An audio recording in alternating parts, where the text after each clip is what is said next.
welcome to Make Away Life Coaching. This is Sarah and I'm your life coach. So today we're wrapping up the series, Finding Joy. We're learning how to cultivate joy in our life. And I just wanted to thank you for joining us on this journey. It has been a joy for me to share how I've been cultivating more joy in my life. I can tell you that my mood is better and I feel really, really grateful for that. I'm going to keep it up. Because some of the things, I don't know, now it's only been a month, but I can't really picture my life without those things. So, thank you for being a part of this. And today I wanted to wrap it up by talking about stories. So, I'm super passionate about storytelling, and I want to ask you, what story are you telling yourself about this pandemic? So, in any situation, you can have two stories, okay? And I'm gonna give you a really intense, the most personal example from my own life. My husband and I, when we were trying to become parents, I don't know, 5,000 years ago practically, we found out that we were infertile, and that was like a super blow. Especially, I think it's a blow, well, of course, it's a blow for anyone.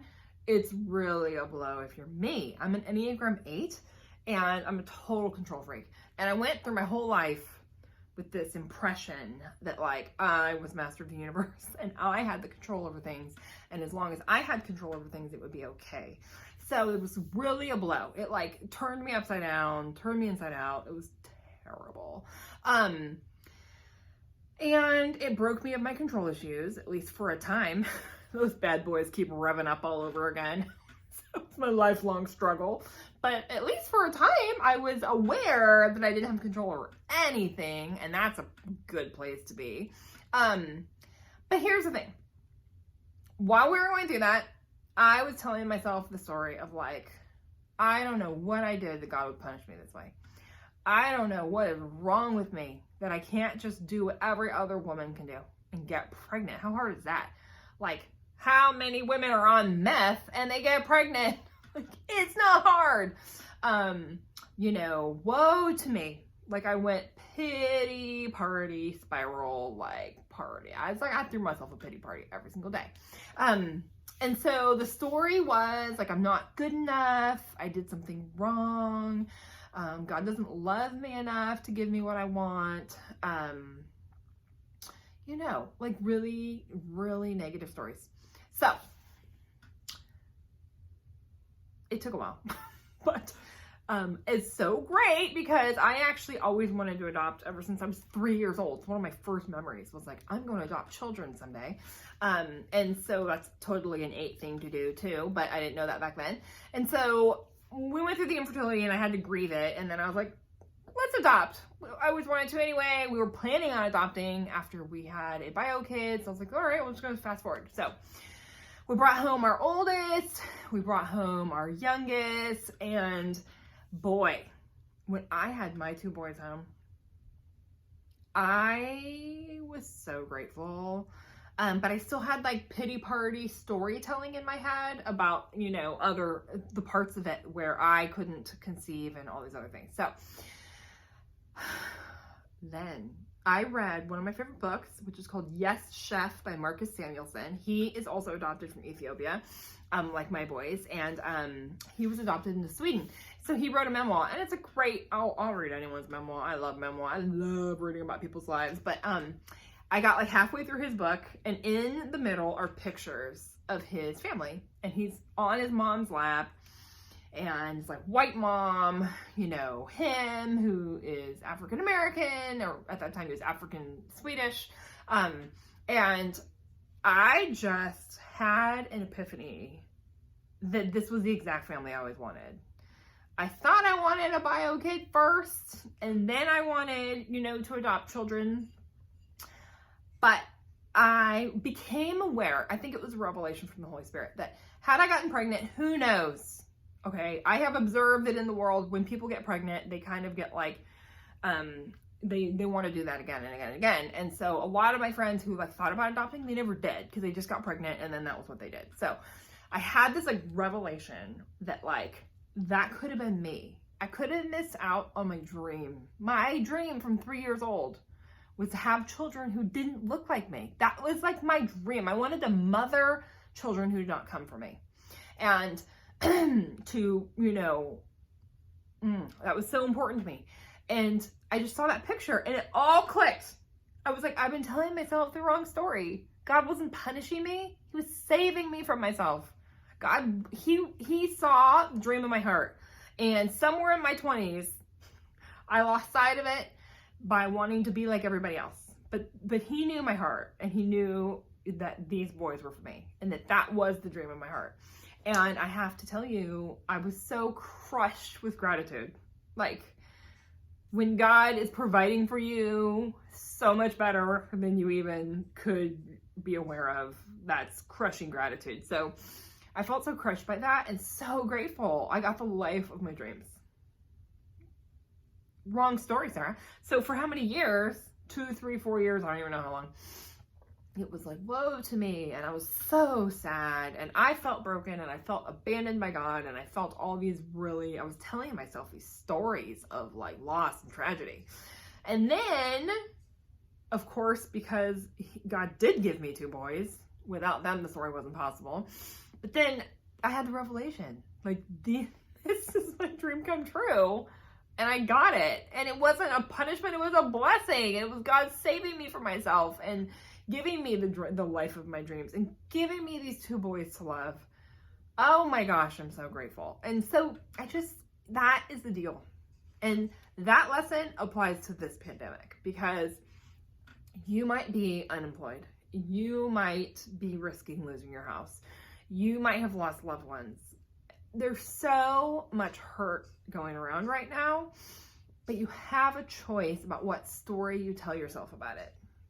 And I can't tell you what story to tell, but I just want you to take a step back. And if you can, it might be too raw. You might have to do this later, to be honest with you. It's okay to grieve. It's very healthy to grieve, actually. Jesus said, blessed are those who mourn, for they will be comforted. Okay, so you have to mourn to be comforted. So there's nothing wrong with mourning and grieving. It's very healthy. But even in that, you can stop and ask yourself, like, what story am I telling myself about this? And is it the true story? Okay, but can I spin it? Can I tell a different story? Can I tell a story of how God is working in this to develop my faith? Can I tell a story of how, I don't know, you guys, I don't know what your story is. For me, my practice has been hurt by the pandemic. We can't meet in my, office, which is what I love to do. That's been really hard. And honestly, just 24/7 parenting has been really hard. I don't know. I feel pretty worn down by it, like every single day. But those stories of like, oh, school's not going back for who knows how long. And, I can get like, ooh, down the valley pretty fast with my mood, telling myself about all the things I'm missing.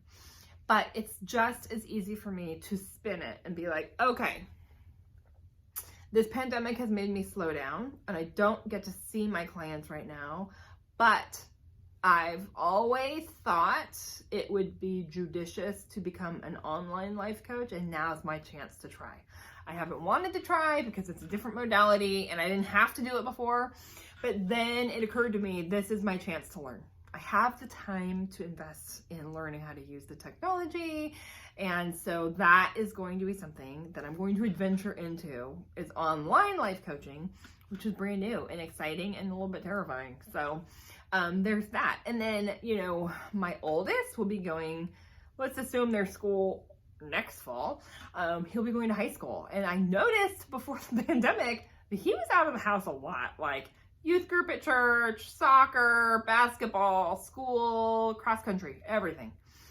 And I was like, you know what? I am a little overwhelmed by the bickering that the boys do and by the 24/7 parenting, but this is also a beautiful time with him that once he goes to high school, I know is going to be I'm not going to have a lot of time with him. So can I feel overwhelmed by being a homeschool mom? Every minute. Count on it. But in addition, I can rewrite the story and be like, yes, but also this is a tremendous blessing. This is time I'll never be able to get back with him. And I'm grateful for it. Okay, so it's not like it doesn't take away the hard part, but you can tell yourself a different story about it. Try to find the blessing in it, you guys. I really, I just can't recommend it highly enough. You know, let's go back to my infertility example. Looking back now, so when this pandemic's over, you'll have more perspective on what happened during it. But you guys, so much good came out of my infertility. I actually became a Christian because I was so brought to my knees by not being in control of my fertility that it broke me, and it made me realize I needed God in my life. And that was the most healing thing that's ever happened to me. And that was a direct result of you know, not getting pregnant. That's how God got to me in a beautiful way that I'm grateful for. You know, another thing was like through the infertility, like Nick and I had to work on our marriage, because when things aren't going your way, you know, it's like there's more tension, there's more sadness. We had to show up for each other more. And I think that was a really big blessing. So just ask yourself, what story am I telling myself right now about this pandemic? And can I tell myself a different story? You might not be able to change your actions, although maybe you can. Okay? That's what a good life coach will do. Ask you, can you change anything about your life right now? Maybe you're stuck at home with a spouse and you guys were barely making it before, but you were able to like avoid each other enough that you could make it work. And now you can't avoid each other and it's not working. Well, guess what? You can tell yourself two stories about that. You can tell yourself a story of like, oh no, we're on our road to Splitsville. Or you can tell yourself, you know what? This time together is going to be we're going to fight for this. We're going to use this time to fight for the love that we used to have. We're going to bring that back. How? Couples therapy, whatever you need. You probably need couples therapy. I think almost all couples need therapy, and every therapist and life coach is doing it online right now. Maybe you don't like that as much as visiting an office, but you know what? You get to go to therapy in your pajamas, so that's not too bad, okay? So just ask yourself, what story am I telling myself, and can I tell a different story? That's it. Thank you for joining us. This series has been so good for me, and I really hope it was good for you. Come back next week. We're going to be starting a new series and doing a new thing. It's going to be so exciting, and I look forward to seeing you there. Go ahead and head to my website, makeawaylifecoaching.com, where you can subscribe to my once a month emails. That's it.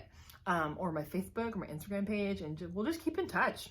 Okay, so you never miss an episode here on your free life coaching, free online life coaching. That's exciting. You take care. I'll see you next week. Bye-bye.